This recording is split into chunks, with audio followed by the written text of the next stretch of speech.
everyone, my name is Vina, aka Miss WOC Reader, and welcome back to my channel, and welcome to my December reading wrap-up.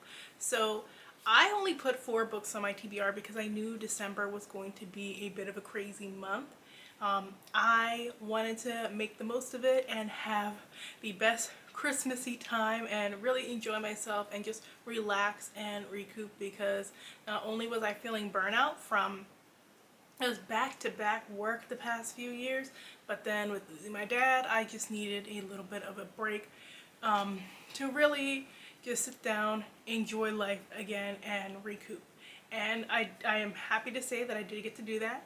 December was jam-packed, so I started off the month by the first weekend of the month.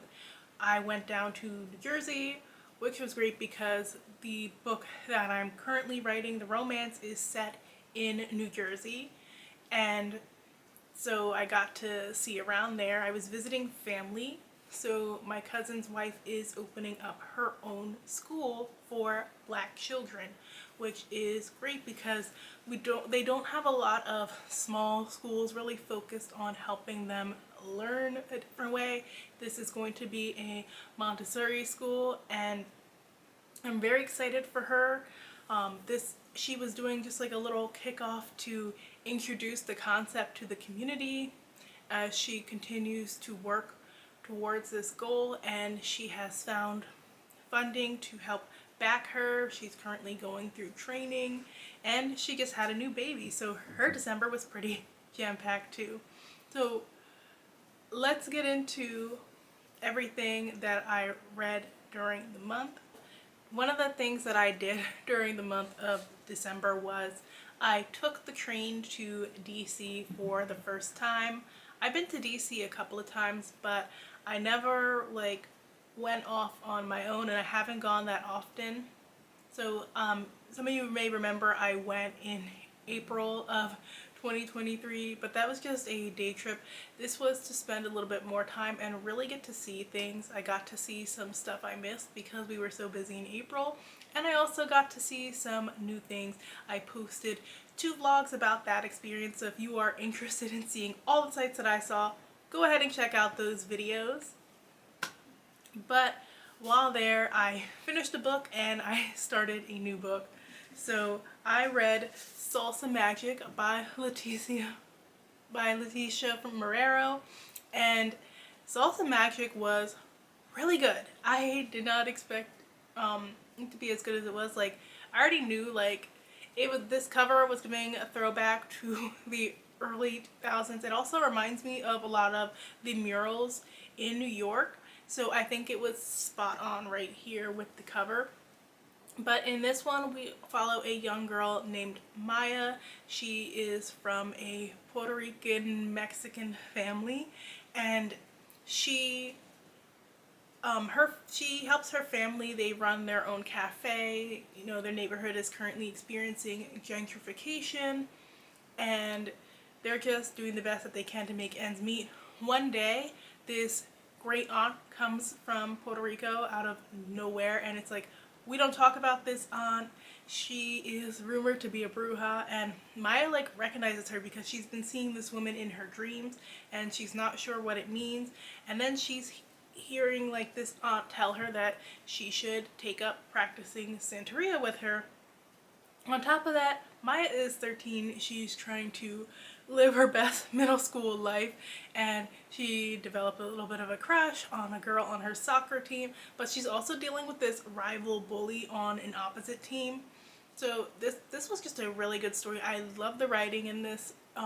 It's a debut, but the author has written in a lot of magazines and stuff, and I don't usually compare a lot of writers to Elizabeth Acevedo, but here I think it's warranted. If you like her lyrical style of prose, you're really going to enjoy this one. And this is one that I think is just a good enough length to pass along to middle schoolers where they won't feel overwhelmed.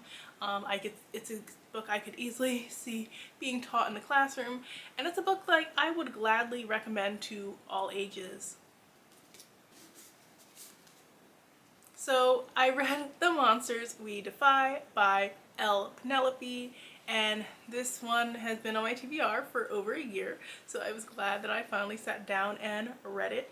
And I started it in DC, like on the train ride down, but at the same time I was kind of on and off falling asleep on the train ride. I tried to stay awake because something about the way the train moves is just so soothing and kind of gets you a little sleepy, but at the same time the stops go so fast I wasn't trying to miss my stop.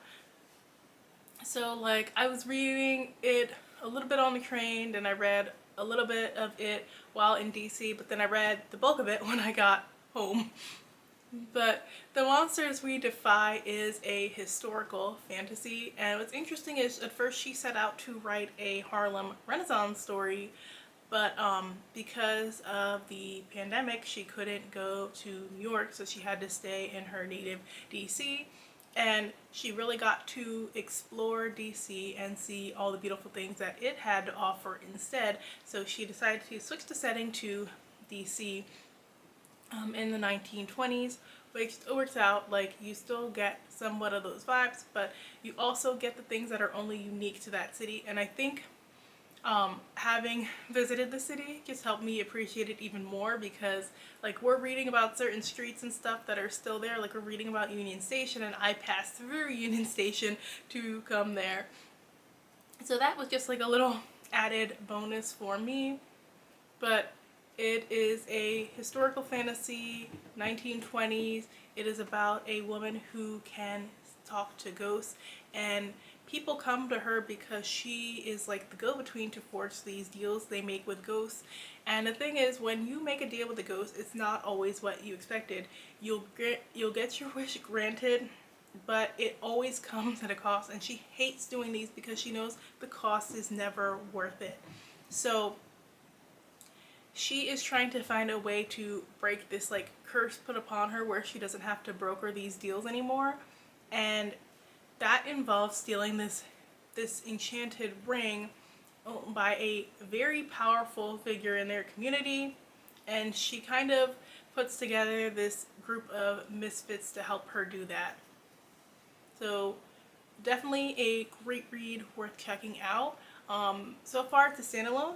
It could definitely be a book that kicks off a series, but I haven't heard anything about a book 2 yet, but still worth picking up.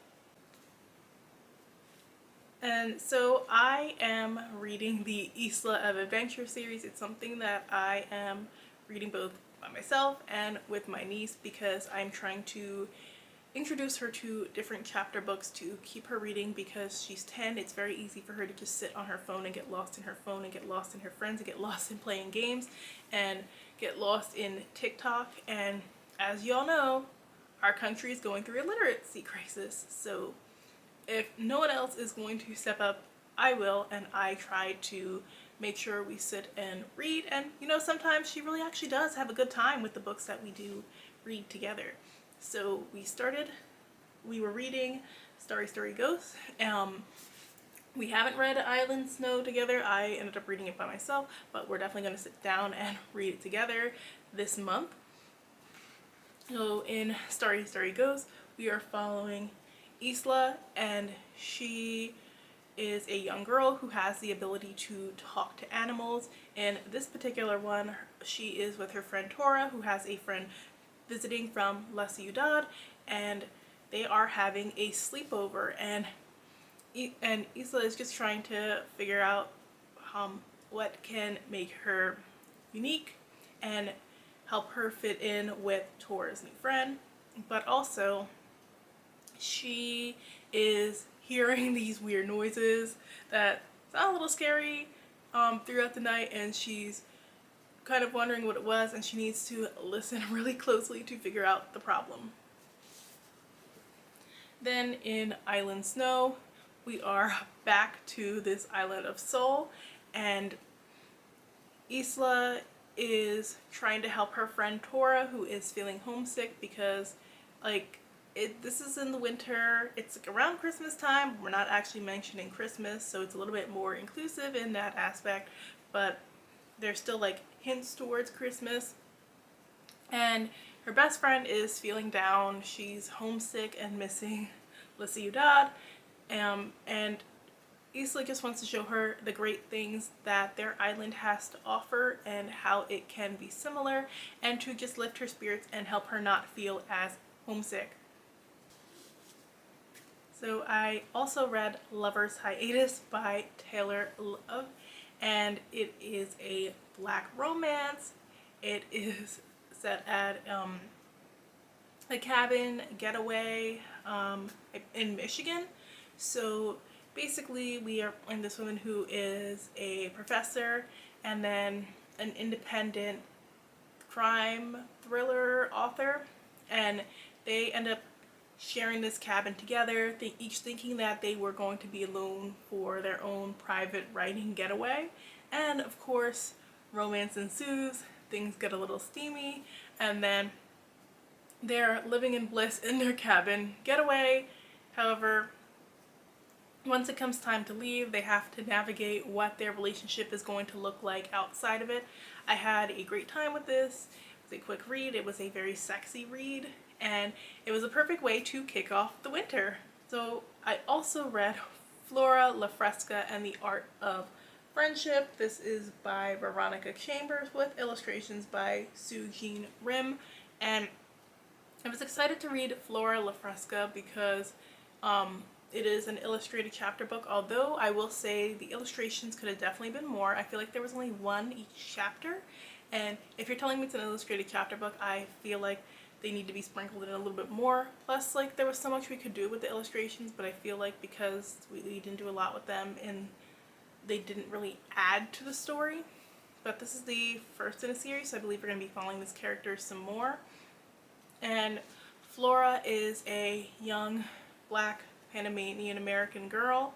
She lives in seaside small town Rhode Island with her family, and she has to navigate life now that her best friend is moving and she has to find a new best friend. So it was an okay middle grade series to me.